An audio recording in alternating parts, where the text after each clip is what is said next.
Welcome to For the Record, an unfiltered view on current trends and timeless advice for surviving in the aesthetics industry. Whether you're an injector, practice owner, sales rep, or marketer, it's time to set the record straight. Each week we cut through the chaos and showcase diverse perspectives and winning ideas from the best minds in the industry. I'm your host, Dr. Tiffany Hall, Chief Growth Officer at Aesthetic Record. Now, let's get started on this week's episode. Hey guys, welcome back to another episode of For the Record. Today we have a treat, another Texas gal coming in hot, literally coming in hot from Canada. Last night she flew in this morning after a series of delays. We have none other than the famous, the fabulous Shakira Cabrera, who is a physician's associate in San Antonio, Texas, also the founder of Jules Med Spa and co-founder of the Injectors Club, which has all those amazing consultation pads and things you guys hear about on Instagram all the time.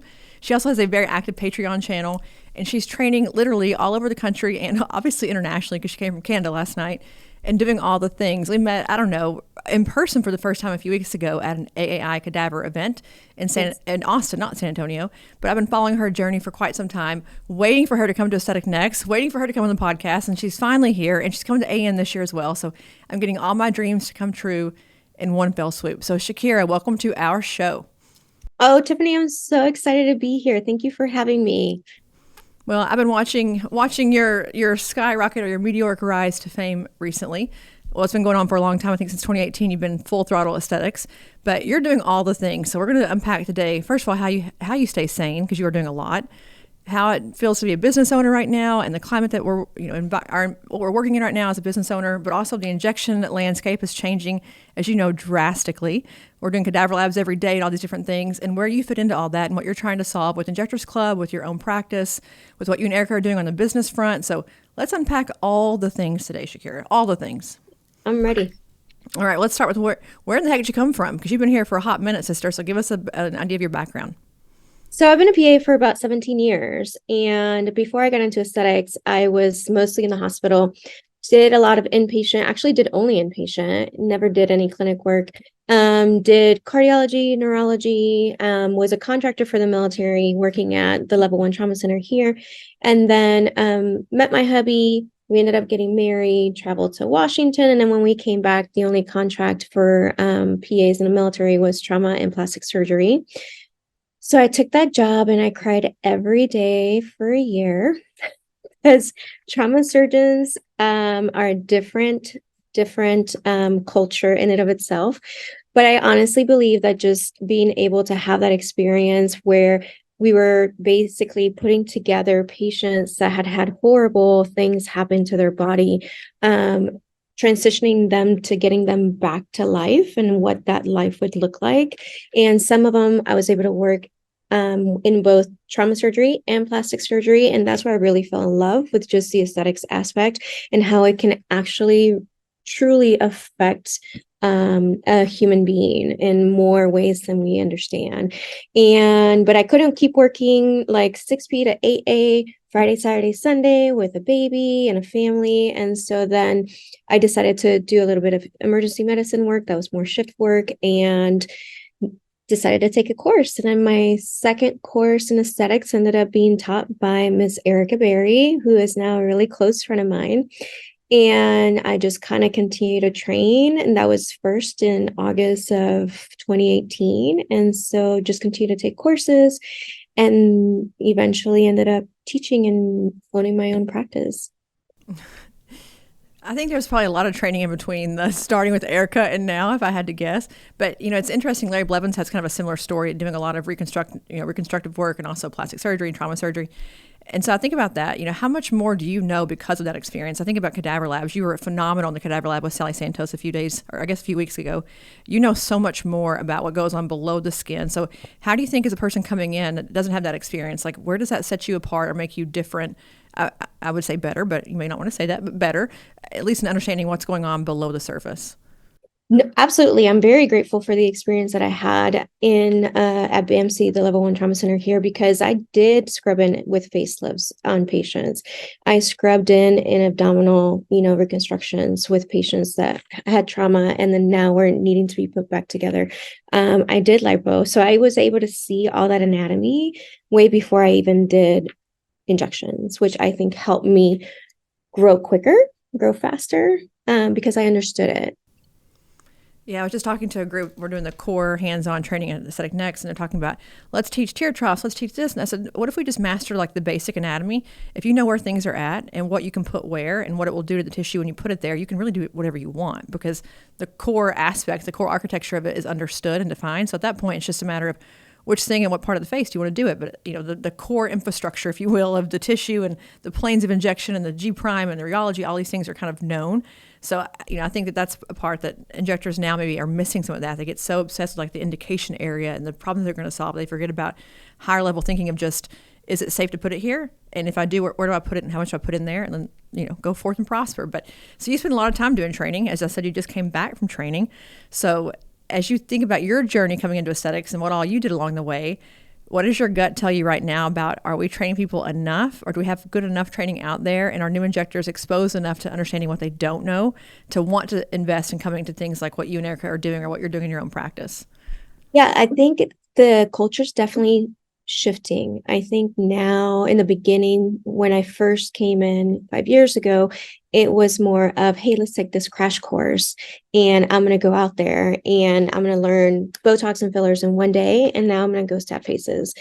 And as the culture has changed in aesthetics and we're seeing and understanding complications more, and we have ultrasound and we have cadaver labs, where it's becoming the norm, which is my passion, is aesthetics should have its own residency program or a training program of some sort, whether that's in the medical or in the nursing setting or in PA school or in the medical schools. But definitely feel like the attitude has shifted. Even the injectors that we saw and met this last weekend, a lot of them had extensive training, but then it's more like, just show me the injection. That's great. A trained monkey can do that, but why are you going there? What is the anatomy under there? And that's what I think still needs to be improved on as an industry altogether. When we go on this podcast each week, we hear this almost every single week. And all of us who would want to help build that are too busy doing other things to do it. To think about a true curriculum that we all adhere to, that we think about certification levels, and to say that you're a master or an advanced injector, that should have some sort of a criteria that you have to meet. Because to me, it's misleading to the public.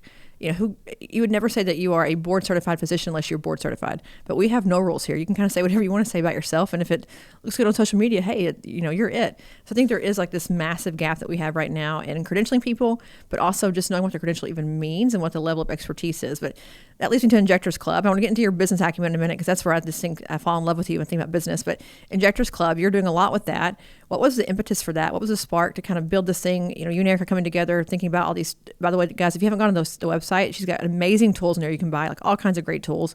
But just thinking about that, what problem are you trying to solve there that you think you can do, at least incrementally, with who you're able to touch in the short term? Yeah, Injectors Club honestly was just, it fell out of the sky. It literally did. It was not anything that Erica and I definitely planned in advance. We were doing a training here in San Antonio, both of us doing 8-point lift training that sold out in 2 days, and did 2 days worth of trainings back to back with about 20 injectors each day. I can't remember. And the theme, and even while we were up there in Canada this past weekend, the theme continued to be, I'm a new injector. I open up my own practice. I don't know what I'm doing.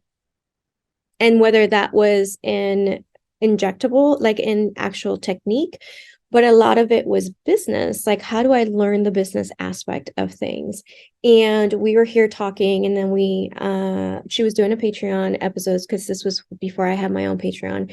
And she was talking about the consultation and how you get the patient in the chair and how you book it. And then I showed her my consultation pad that I put together for myself, because I was tired of writing things in little paper. And I was like, it needs to be more professional. It needs to be something the patient takes home, something that they see my handwriting and they think about me, because I want to build that connection. And then she was like, we need to help other injectors get this in their practice. And now it's flourished. And even in Canada, 2 of the injectors that took the course, they were like, it's transformed my practice. My books are fuller. My patients understand the plan. They're happier. And so that's what gives us joy, is being able to help other injectors get to where we're at. Because not everybody has access to a business coach or friends that are already successful that are doing it that you can ask advice from. So that's kind of how Injectors Club happened. And then everybody was like, we need to know more about a med spa. I want to open up my med spa. So then we have Med Spa 101.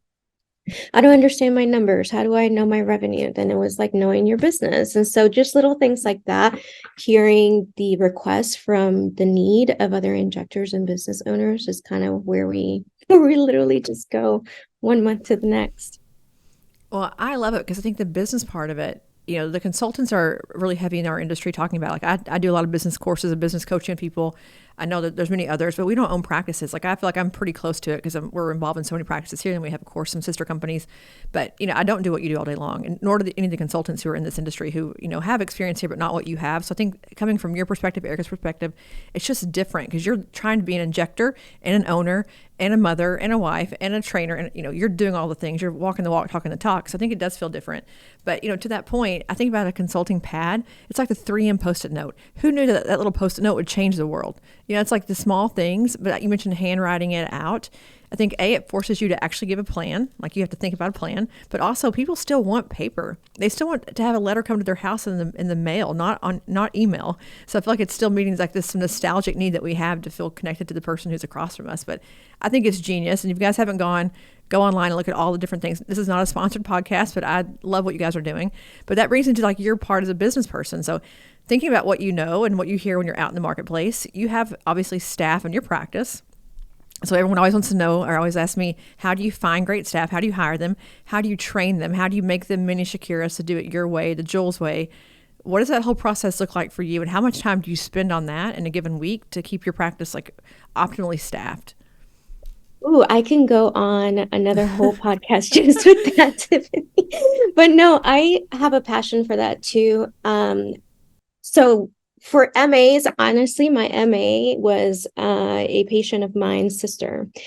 And we interviewed her, and then we just kind of fell in love. And the front desk, it was just word of mouth as well, which has definitely helped us find good people. And then for injectors, I hired 2 previous nurses who took my courses, and then a nurse practitioner that just started hounding me like, are you hiring? Are you hiring? Are you hiring? But that being said, once I'm very particular, like once they get in, they have, like you said, there is a brand. There is a brand that we stand by. And I talked about that this weekend is patients come to you for a reason, and the brand has to be the whole practice. It can't just be me. If it's me, then I'm failing. So with our team, outside of the injectors, we all meet with them one-on-one. And then we talk one-on-one with them once a month. And it's called their one-on-one sessions. And in the beginning, when they first came on board, they're like, am I in trouble? Did I do something? I'm like, no.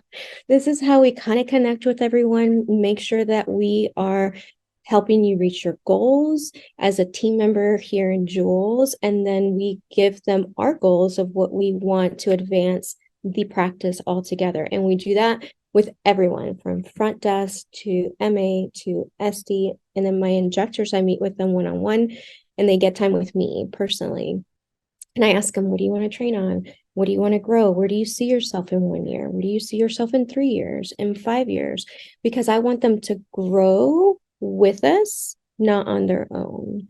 Not that would be a bad thing, but my job as like their mentor, so to speak, is to help them grow and get to where they're at a lot faster than it took me to get here. And that actually has transformed my practice.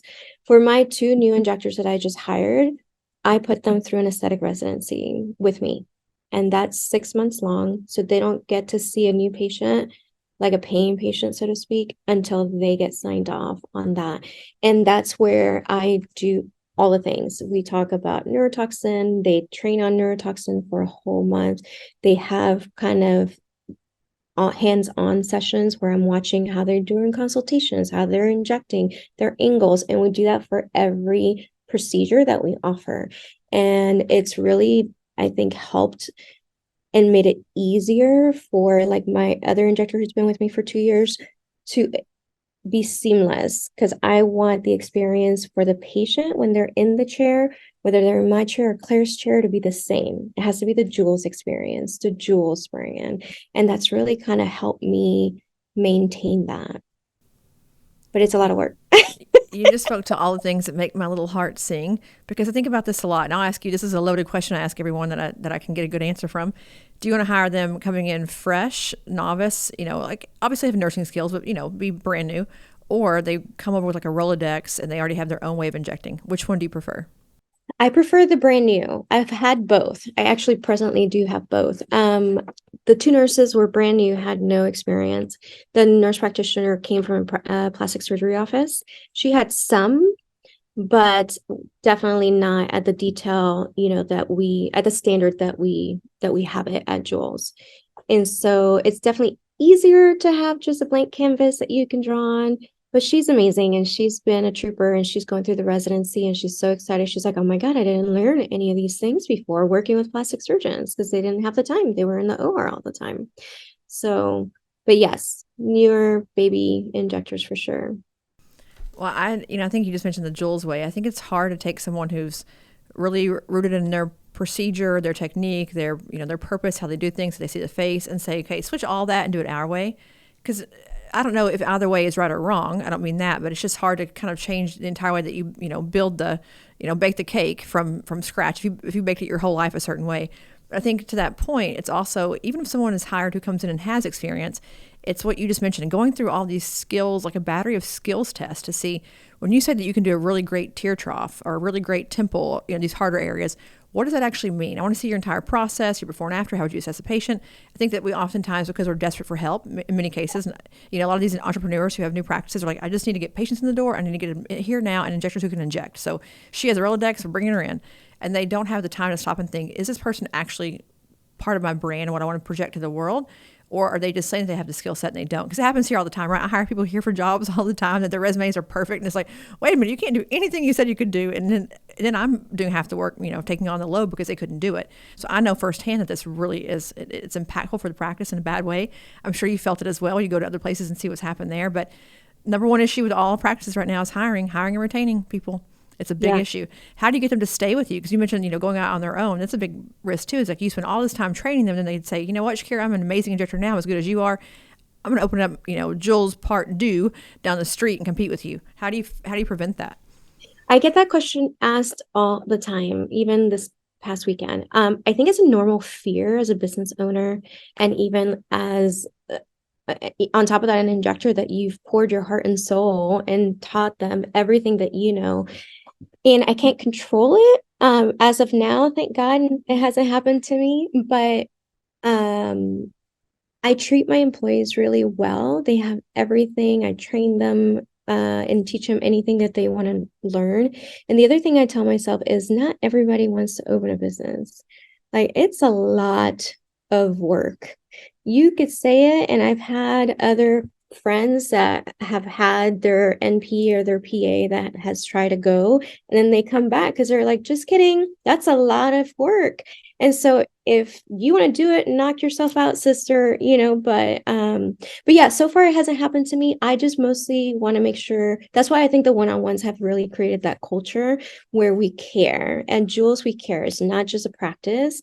We want to see you grow, but we want you to grow with us.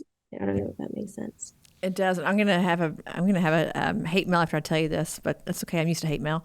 Is people who say I'm going to only pay commission. First of all, guys, we all know that's illegal. It's called fee splitting. Don't do it. So if you're only paying commission, don't put it on freaking Instagram, by the way, because they will come for you, especially your competitors, because that will get you in the hot seat, quicker than anything else. But I think part of that, forget the legality of it, is it keeps them from connecting to your practice. If I'm on commission only, I'm only connected to your patients, right? And slinging filler all day long. I'm not connected to you, Shakira, or to Jules, or to my teammates, because that's what a salary does. A salary roots you into someone's practice. It gives you productivity measures. It makes you part of a team.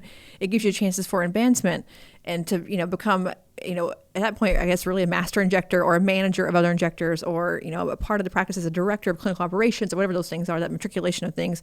If you're a commission employee, like a 1099, basically commission employee, you can't mature with the practice. Like, you're kind of topped out at whatever you sell. So I think people who get caught up in this whole commission thing, it's not only not legally a good choice, but it's also prevents what you're doing to make them part of your world and to kind of encompass, all things Jewel, and put your arms around them and say, you're part of our team. You work here. You're a salaried employee, and we're going to grow together. So I don't know what your thoughts on that, but when I hear all this commission stuff, I get like really nervous. People have no idea what they're doing legally and what's going to happen to them and the ramifications of that. So what are your thoughts on that, sister?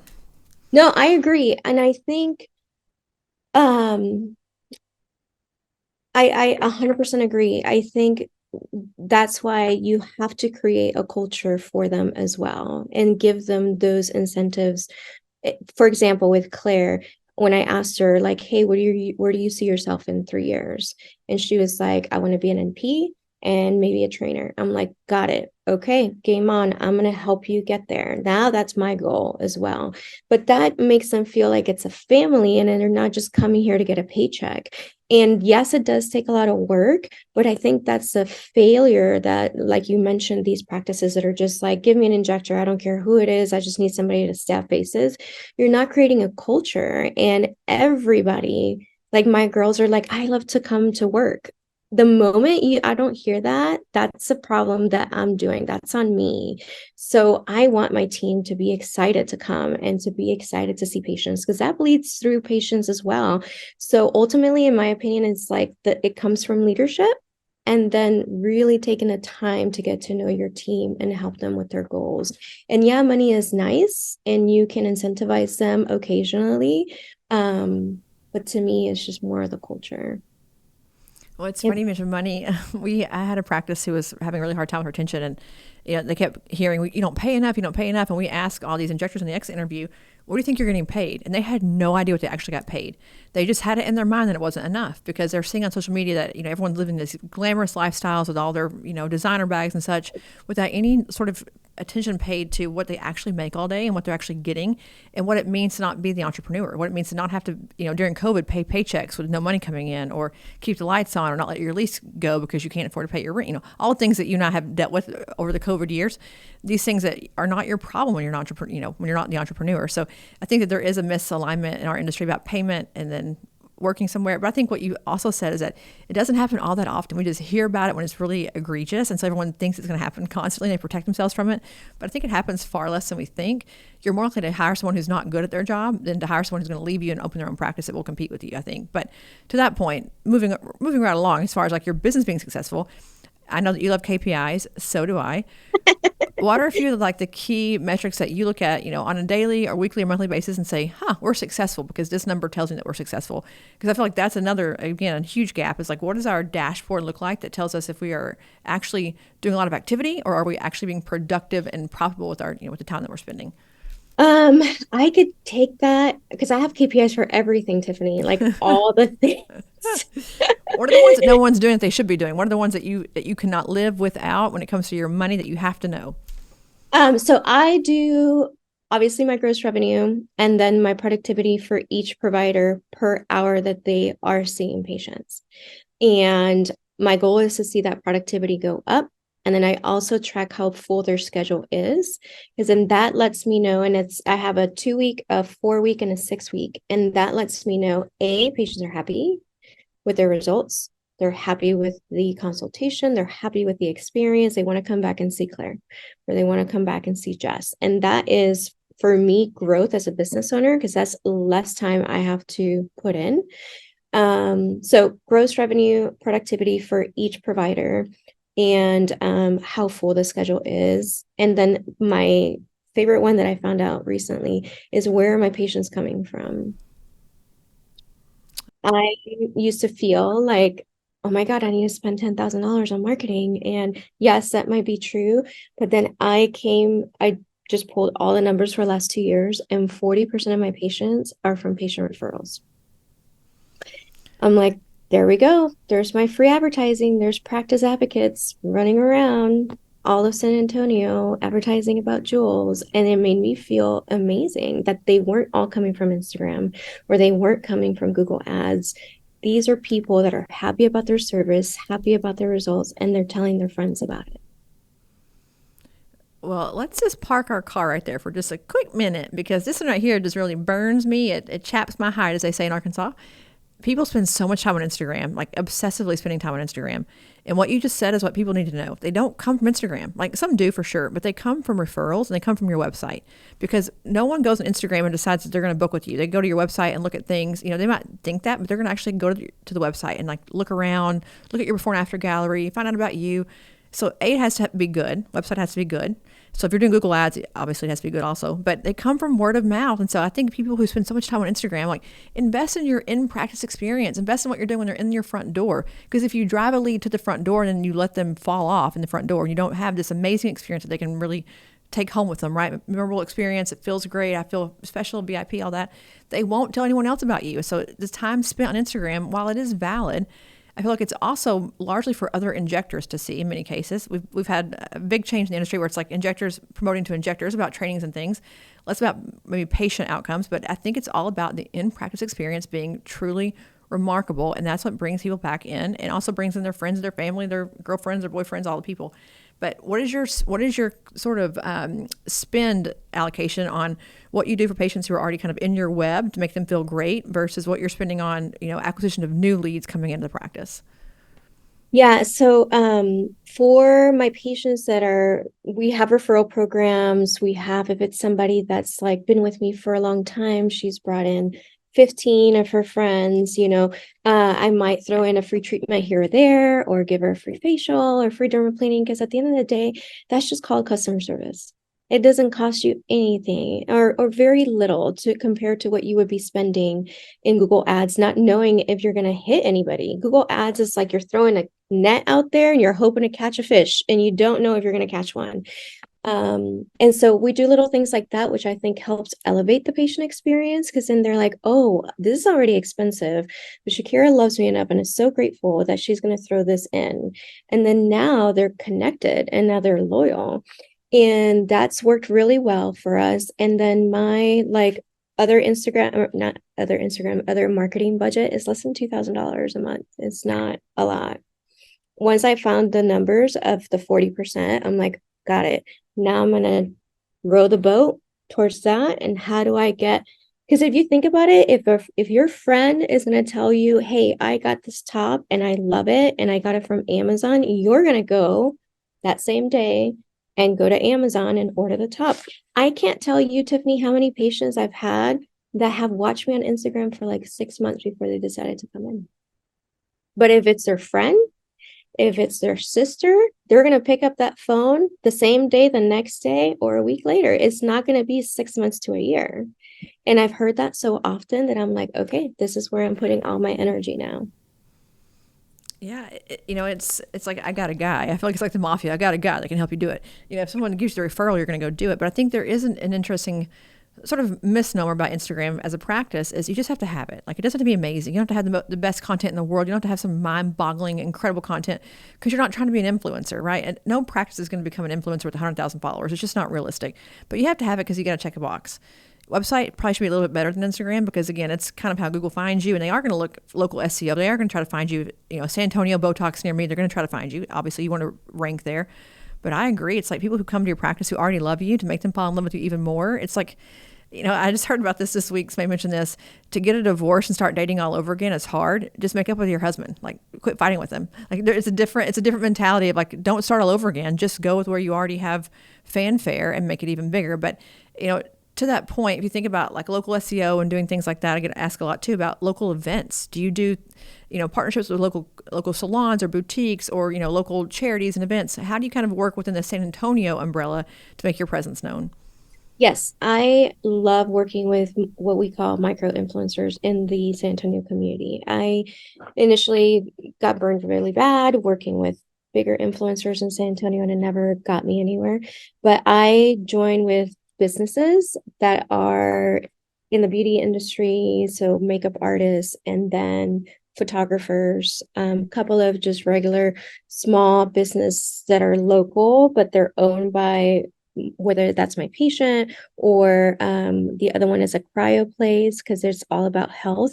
Yes, I have found that like building those business relationships with these other businesses that kind of want to get their name out there too has given us some patients because they'll refer them to us. And that's been, again, practice advocates. I'm really big on practice advocates, and how you can build that network is crucial to success. But yes, I love building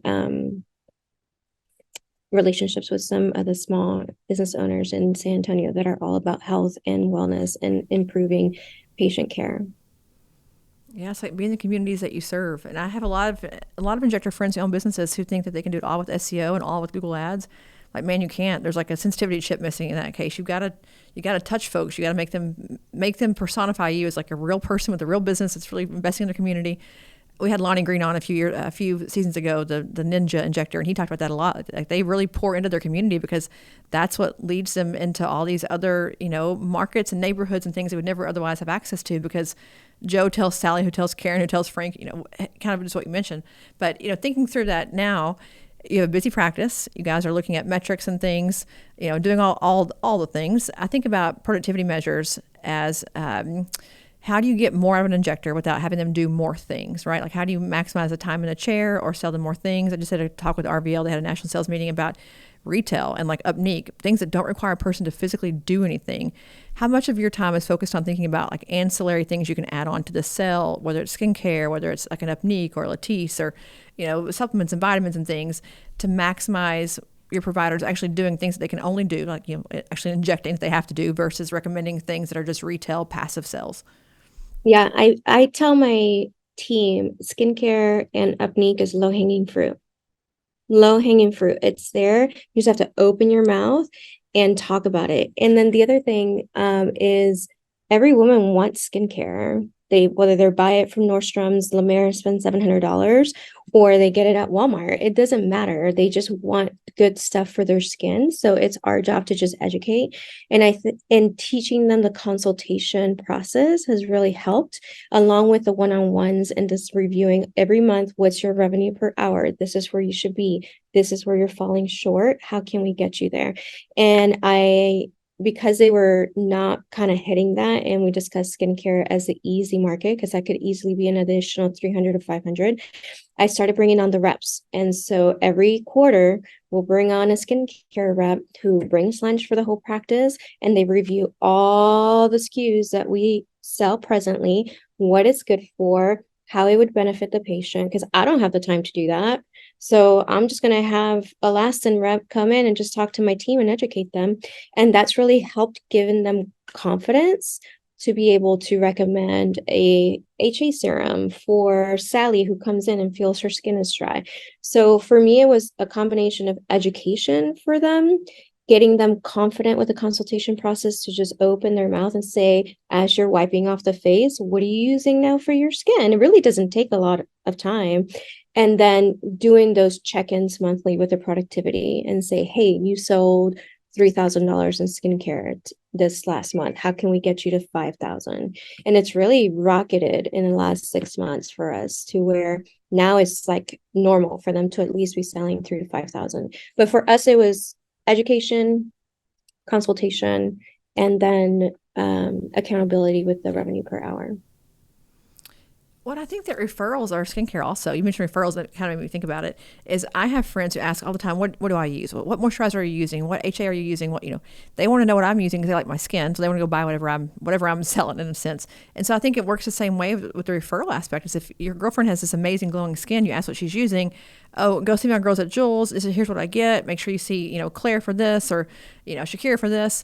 It's all one big thing that all works together. So if you get your patients hooked on good skincare, they're going to refer not only to your practice, but also to what they're using as far as products. So to me, it's like it's paying dividends long term to really invest, to your point, like in that in-practice experience, the consultation, the sales, the sales part of it. But the accountability part, I think, is what's really remarkable about what you're doing. Is like you're meeting with them every single month with all your employees to go through what they're doing well, where they have gaps, how to get better. we just don't hear that a lot in the med spa world. And so I feel like that right there sets you head and shoulders above what people are doing, because you're just making them accountable. Not just saying it, but like you have to actually deliver on the number. And if you don't, we're going to have a discussion how to get you there. So I love that so much, so much. Well done. And at first, I thought it was going to be bad, right? I was like, oh, this is going to be a hard conversation. How do I tell her, she's not hitting it? But honestly, now they get so excited. They're like, how are my KPIs? How am I doing? What can I grow with? Because everybody wants to do better. They all want to grow. They all want to be able to be hitting the goals, whether that's personal or the goals given to them. And so it's really just kind of changed their mindset and gotten them to be more productive. Well, we do a thing here. I think people have to learn how to be coached. It isn't a natural skill set for many folks. We're naturally defensive, or we, feel sure of our ways. We have our employees on their last and final interview. They have to present to us on Zoom, like they would to a customer for aesthetic record. Go through, they have to make their own presentation about something, and they have to deliver, on the call. And then we coach them, like what went well, what didn't go well, where did you get a gap, how'd you get this topic. We take them through ways to improve. And if they get defensive in that moment and they're like, well, I didn't have enough time for this or whatever else, we know they're not going to work here. Like they're not going to be able to be hired here. And so I think these sort of skills battery testing and things in the interview process, have them come in and inject with you for, half a day and coach them in the real, in real time in the moment and see how they react. You can kind of assess early on if they're going to be coachable or approachable, or if they're going to be somebody who's going to dig in their heels and say, nope, I'm right, you're wrong, I'm not changing. And so I feel like you can skip a lot of headaches long term, but once you start coaching people, they get used to it, and then it becomes a normal part of, they realize that whatever you're saying to them is making them get better. They start to trust you, believe in what you're saying, and do what you ask them to do. And so, but it is a culture shift. I will tell you that even here, to be coached all the time is a culture shift, and also to be transparent. And I can't always be PC and sugarcoating things and patting you on the head. It's like, hey, you screwed it up. We got to figure this out right now. So I don't know your thoughts on that, how you kind of assess their coachability early on as an employee. The residency program kind of helps a lot. And then we start coaching them one-on-one from the get-go.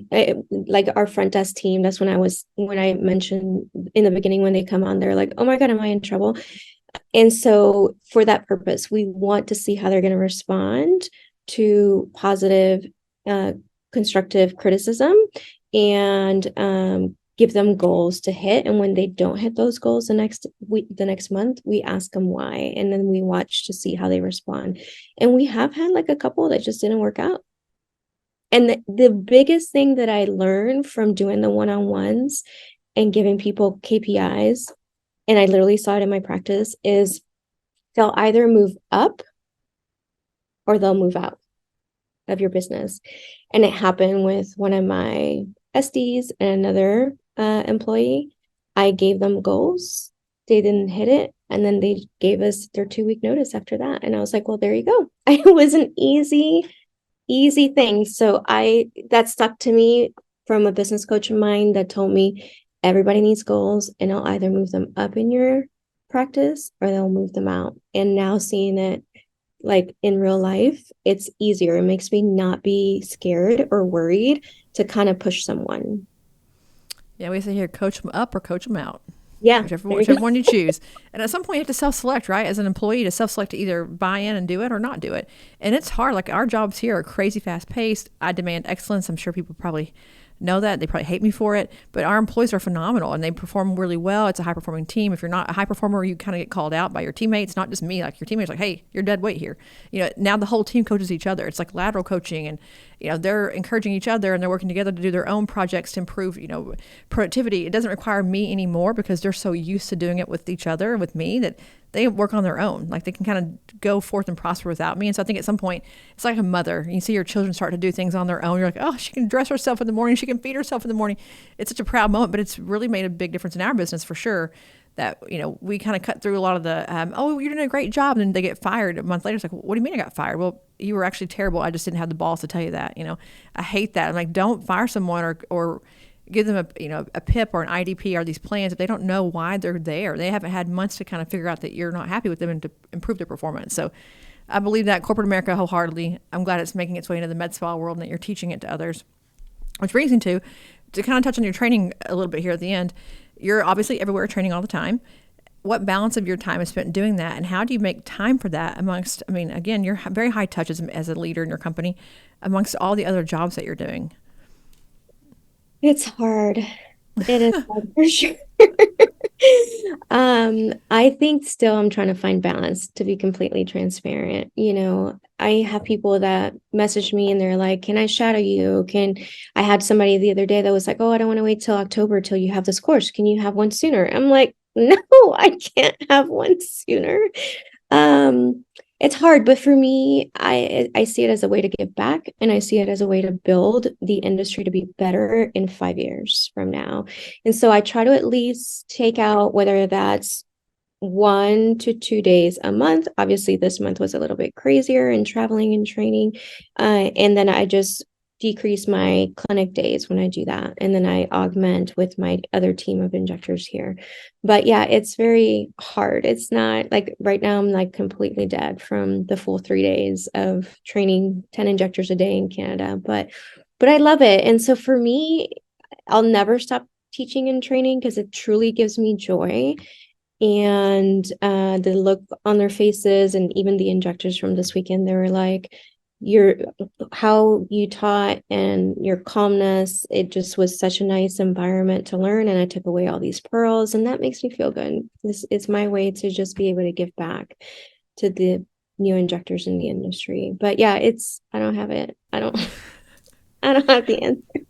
When It's you crazy. figure out how to get balance, you call me and let me know. Send me the silver bullet because I need one. But I did watch you because I'm a big observer. As you guys who know me know, I've been doing the training thing for quite some time, and I love to watch people train to figure out what I want them to do for me. Where can they fit into the aesthetic next, or even with different things that we're doing. And you're a very calm trainer.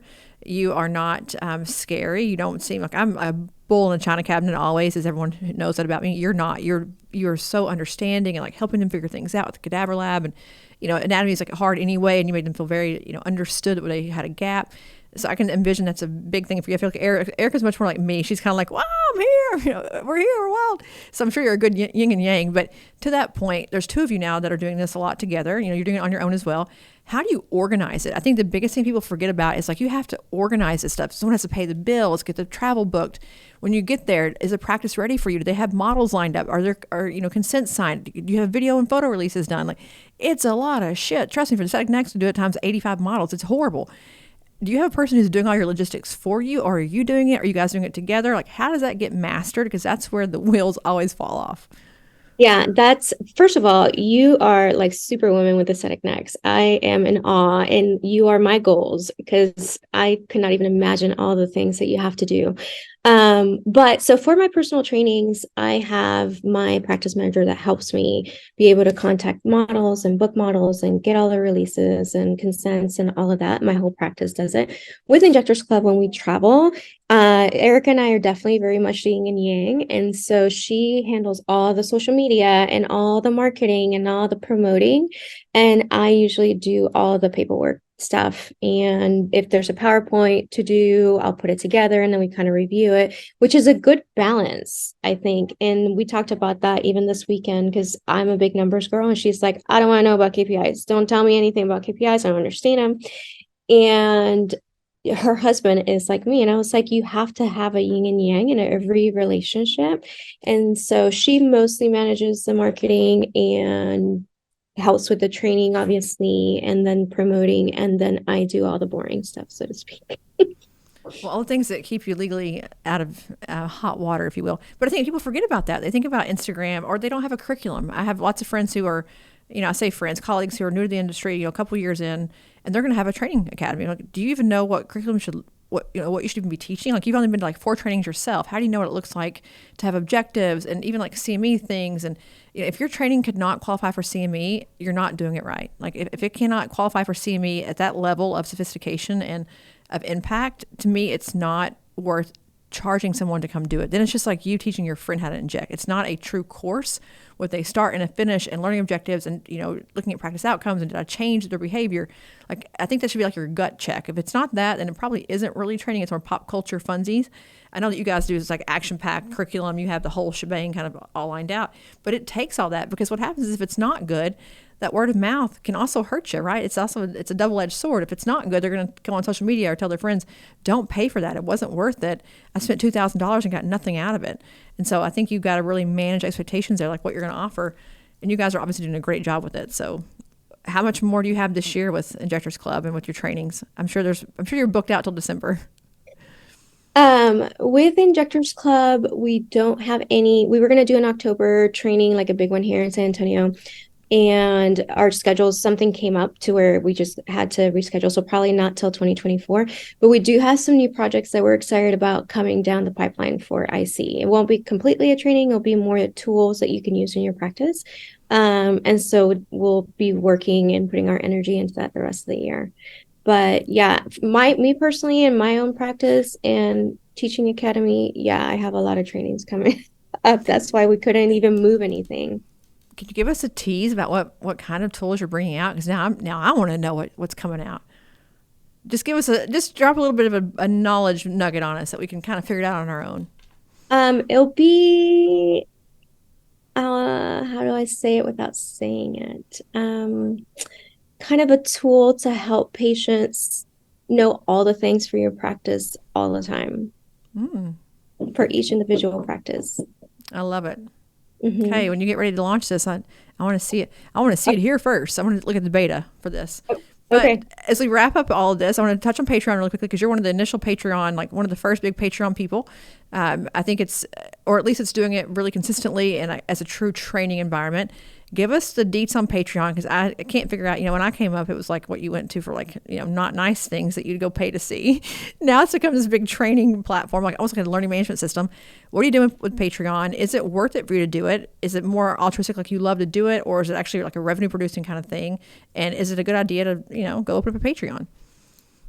Patreon is another full-time job, to be completely honest. And if it wouldn't have been for Erica pushing me to do it, I probably, in complete transparency, would not have even thought to do it. But it's a subscription platform. Mine, I do a lot of business discussions and share my business pearls, kind of like what we did here today, and just talk about what helped me.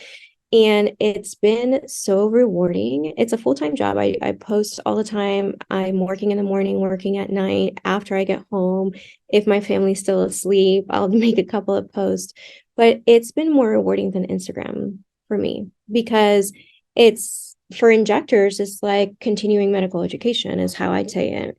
Yes, you can go to a conference. Yes, you can do a training, but this is education in your fingertips. Just like Netflix, you can turn on the TV and pick a show and watch it. And you can do the same thing with your Patreon late at night. If you want to learn about forehead Botox, you can do that. So for me, it's been really rewarding because the amount of feedback from injectors that were like, oh my God, thank you so much. I had no idea what the heck KPIs were.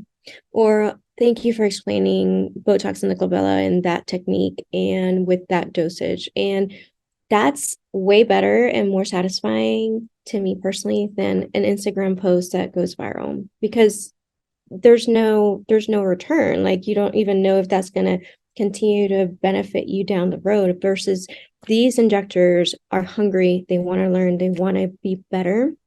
And then the business aspect of things, Tiffany, people need help. They do not know what they are doing. It is shocking. And some of these poor injectors have been in practice for 5 years surviving. And I'm like, oh my goodness, but here's some advice. Here's some tools that can help your practice. But I truly love it. I enjoy it. It is a lot of work. But it gives me so much joy. Well, and it has your name on it. I think Instagram, I see great posts all the time. Like, who said that again? Like, I commit the words, remember, but I'm like, I don't know who wrote that post. Like, who did that? And I can't go back and find it because I can't remember who actually did it. I feel like this, they know that it's you. They belong to you, to your community. They learn about you. They know you, but you can also do things in real time. I think as a conference, even Aesthetic Next, you're making decks months in advance. So by that point, in September, it's been 2 months. So things have happened, indications have come out. iLight just came out with, from Galderma, things are changing. And so you can't build in real time for a conference stage. It's just not plausible, but you can have Patreon. You can tackle things as they're coming out right now because you can go online when you have free time and all your free time tonight and make a post, make a video about it. So I feel like it just serves a great need that no one that we just can't do as a Congress, conference kind of thing. We just can't do it, but you guys can. And because it affects you in real time, you can also say, here's what I'm doing at my practice too. Here's how I'm combating this issue, or, whatever else. So I love that idea. And I think you're right. People need a lot of help. I think on marketing, surprisingly, a lot of help. I think about lead generation a lot. They bring leads in, they don't call them, they don't follow up with them, they don't nurture them. And they spend all this money, to your point, with Google Ads and things, and they don't actually convert anyone. We just launched a marketing software here. It's still kind of in a quiet phase called Lead AR for that reason. Automations. Like, what if somebody could just call your practice and you don't answer? You get a text back saying, hey, we missed your call. What can I help you with? And then a bot helps you get them booked or whatever else. These are things that cost you tiny amounts of money compared to like all the marketing spend that you're doing, and will convert patients. But it's like they don't think about that quite yet. And the automations are just such a big part of it. And SMS marketing and email marketing. And then, of course, in the actual practice, like not being wasteful of your supplies and your medical supplies, and, giving things away for free all the time. And back bar, there's just so much to do, Shakira. There's just so much. I know. Teach us. So if we're looking for more business content, how do we get a hold of your Patreon channel? How do we get a hold of your IC page? Give us all the ways to connect with you on the business side of it. Because injecting wise, we know how to find you. Lips don't lie, Shakira. But give us the business part of it. So for business, you can go to www.injectorsclub.com, and then we have our webinars, our tools for your practice, and any trainings that we will have coming up. And for my Patreon, it's just patreon.com/lipstonelive-Shakira. I love that. I was just laughing. I sent you a DM the other day about Erica was doing her faculty reel, and she says her name and starts dancing on the video. I was like, you can't say your name and not want to dance and be happy, which I think is such a wonderful thing. If I could have been a fly on the wall from that very first little room till now, all the things and the struggles that you went through, but looking back on it, was it worth it? That's the thing I always think about, like knowing where you are right now. If you could choose it again, would you choose to be an employee at someone else's med spa, or would you own your own? I hear people often will say, if I could have been an employee, not done this whole entrepreneur thing. But how much do you love owning your own business? I love it. I can't go back. I love every aspect of business. And what's funny is, my dad is a business owner, and I always used to say, and he works all day, kind of like you and me, like all the time. He's constantly working. And I used to tell myself, watching him, like, I'm not going to be like that. I'm just going to like work somewhere else, let somebody else worry about it. And I've been thinking about it lately, and I called him and I said, hey, Dad, I just want you to know that I love you, and I'm grateful for all the sacrifices that you did. And even though you couldn't come to my dance rehearsal, even though you couldn't come to see my ballet, but I am your daughter, and I am just like you, and I'm so happy I am. He started crying because he felt so guilty as a parent that he wasn't there all the time.